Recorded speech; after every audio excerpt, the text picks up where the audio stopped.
So I have been grinding quite a lot. I recently got a Mageblood, and I wanted to share how I farmed a Mageblood in approximately 5 days play. That includes a day or two played of just not farming great strategies and like completing Atlas and leveling. The big thing that I wanted to show was this new affix keystone on the Atlas tree called crop rotation. And so there's a lot of ways you can play around with crop rotation. I think the biggest thing is you want to maximize harvest if you're playing with it, meaning you're going to go Eater of Worlds altars and you're going to just stack up quant and do a harvest at the end of the map. I used a harvest and expedition strategy so I could also get some consistent currency. And on top of that, I threw in growing hordes just to make pack size a bit bigger, and I will explain that later. I wanted to demonstrate really quick how to actually run a crop rotation map. So currently my Atlas is not set up very well for it. This is more of an out and go strat with low investment, and I'm not actually forcing harvest.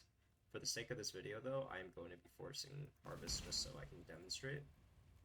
Um, and normally I'd be running Eater of Worlds for higher quad stacking, but this is a method where you can use Syrian Exarch instead, just so you can get some currency from that. And the big takeaway that I have for crop rotation is that it's very powerful if you actually play it right.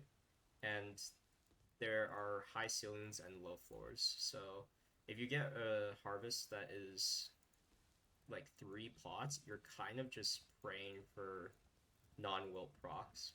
And if you get a 5 harvest and you get a single wilt proc or maybe two, then you almost guaranteed have at least 6 T3s, if not more, usually around 10. And you also may have a T4 seed, sometimes even two. So how you clear these maps, you want a map that you can boss rush, or you can run Mausoleum, which doesn't spawn boss altars. But you want to get to the boss. You want to kill the boss so When I'm ready. you actually drop the altar. The altar doesn't give you any mods for them. That way you can stack up a lot more quant than usual. And so I would normally just run and clear this entire map. And after clearing the map, I would run to my harvest. And so, for This example, way, exile. in the South and Ghost strat, we're gonna get a lot of these like duplicate plots. I'll explain some of the sextant uses once I leave this one, but for instance, we want to maximize yellow juice because that's the most expensive right now. And so, in order to maximize it, we want to do crops of the opposite color. Now, let's say that there was a yellow over here, or like a yellow in the blue, then I would maybe consider saving those ones for later. Another thing is we need to count how many we have for colors. So we have 2 purple, 1 blue, 1 yellow. That means that we have up to 4 chances, if we're really lucky, to upgrade the blue and the yellow if we did the purple. Versus if we did the blue, we have at most 2 chances to upgrade all of these other plots. And so, in this case, I would want to do the purple plot first.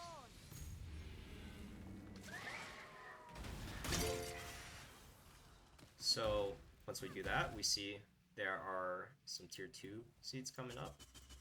And same with this one over here. And the purple has not changed. That's because the keystone causes your opposite colors to upgrade the other two. So we'll do this one.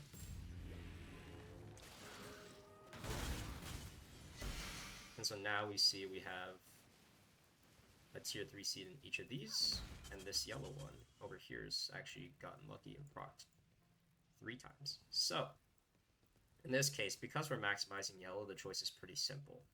But let's say we have a very huge blue plot, like let's say 4 or 5 procced already, and or rather we have a 4 or 5 yellow, and we don't have that big of a blue.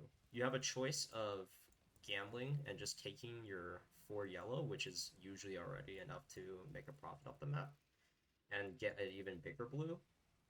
That could result in more life force versus taking the blue and not getting another proc on the yellow. I would say as far as percent chances go, you're always probably going to take the blue here and then go for the yellow. But it's also kind of a personal decision where if you want to split your resources and just guarantee consistent profit and maximal profit, then perhaps taking the already like upgraded is fine. There's no way they downgrade, so you don't have to really worry about that. So now we see we got a T4 seed, and obviously this is what we would be taking. There's another feature, is what I'm gonna call it, about these harvests where you actually don't see the right amount of T3 seeds usually. Sometimes it happens to T2 as well. So instead you want to look for these. I rarely ever do purple unless I have to, or if the plot's really good for it, because it's really hard to see the purple T3s. They're usually like very spiky and a lot lighter color without any leaves. But anyways, that's just one little bug. So in order to actually see it, you can either pour it out and then come back in, or you can just click it and it should update. This one's not bugged, the other one is. But the sheer amount of juice that you get from this, if you get an even half-decent plot, is a little ridiculous.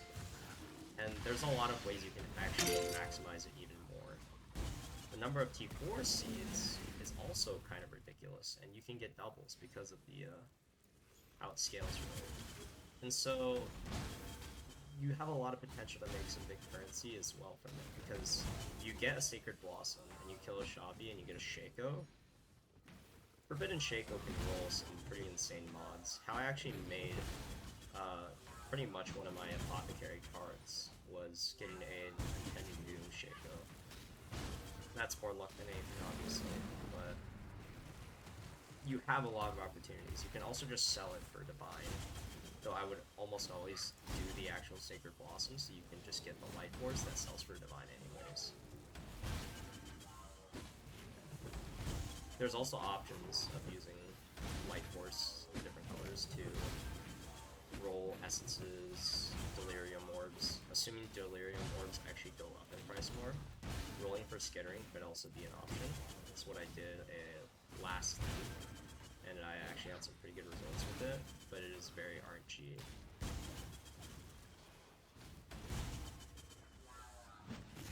Also a very annoying boss.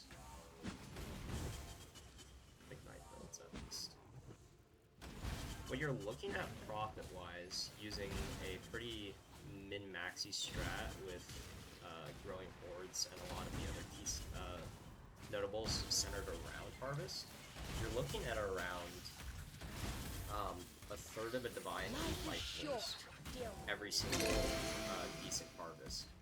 And if you have a really good Harvest, you're getting close to a Divine worth every map, which is insane. But again, there are very high ceilings and very low floors, meaning you could get very unlucky and just have a plot that's bricked. So, now we can talk about the Atlas tree. So depending on how you want to play and force Harvest, you can use a Sacred Grove Sextant like I have right here, which is quite honestly a little bit too expensive for my taste, and it just doesn't, it really isn't necessary. Instead, you can play 7th Gate, and you'd be paying 12C per Harvest. This is actually relatively about the same price as Sextants currently, but obviously with the convenience of not having to buy the actual compasses. Instead, you buy duplicate Life Force compasses, and those compasses are going to first duplicate the amount of Life Force that you get from Harvest, which is already very good because we're getting so many T3 plants. And secondly, it's going to force a single color onto every single plot. And so the significance of this is you want to buy compasses that have the opposite of whatever life force you're trying to go for. So I would have been buying purple and blue, mostly blue. And because it's already forcing blue onto my plots, I don't want more blue.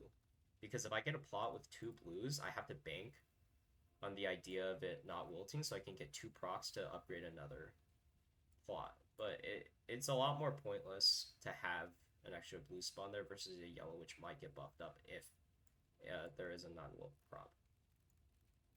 Speaking of non-wilt, this 10% chance for an unchosen crop to not wilt is kind of what makes this strategy really good. You want this to happen, and you want it to happen as often as possible. It doesn't really matter when it happens, because no matter what, every single crop that doesn't wilt contributes to the final harvest, which is quite good, and it will be a very noticeable boost to the amount of life force you get if you see one proc. You want to take all the harvest nodes of duplicating life force. You can take these two nodes right here off, and you can just path through here for the rest of harvest. You need to get all of the 7th gates, so I was also running Essence with this. I was porting over here to get this one. You want to be running Eater Altars, obviously, in order to get more quant. And you'll have enough points to run whatever other League mechanic. I would take this off, these Conqueror maps and Shaper maps, and I would go for maybe Singular Focus. You can take off Stream of Consciousness if you're running that, and you can path really into something like Expedition, for example, which is a very good currency maker. Now, growing hordes is another keystone that I believe is very important for the strategy. How pack size works is it doesn't add extra monsters to your harvest. Instead, it increases the chance of duplicating those monsters. And so I was noticing the difference with growing hordes, where when I put 4 rusted scarabs in, and they can be the same scarab rusted of any kind, you end up seeing one single T3 seed burst into 3, sometimes even 4 monsters, and they all drop the same amount of like T3 life force that they would if there was only one. And it just multiplies it, you know, by however many you get. And that boosted by quite a bit. And to be dead honest, you can really run any map with it so long as you're able to boss rush. You kind of want to maximize the quantity, as that also affects the drop. But at the same time, it isn't really necessary. If you really wanted to, you can run this strategy I'm running right now, which utilizes a Burning Exarch, Searing Exarch setup, where I'm just getting a lot of bubblegum currency and a lot of like sextants, all of that. And on top of that, I get harvest just randomly on my map. Sometimes I don't get it, but I'm not investing really anything at all. I'm literally just rolling the map and running them. And this is making me a decent amount of currency as well as is. And it's a lot more conservative approach if you don't feel like buying compasses, and if you don't want to run 7th gate, and you are just low on investment currency for mapping, this would be the strategy I would want to go for life force. And in these ones, I'm getting, well, just from that, I was getting around 1k. T4 seeds actually sometimes doesn't result in more. If you get like a 10 T3 versus 1 T4 and like 4 T3, you may end up getting more life force from the 10. But again, the chance of a 1 Divine Sacred Blossom is a little too high to skip over. And bulk selling, life force is actually fairly easy. You list them for Divine once you've farmed enough, and they sell quite quickly. I was selling stacks for 7 to 10 Divines after several farming sessions.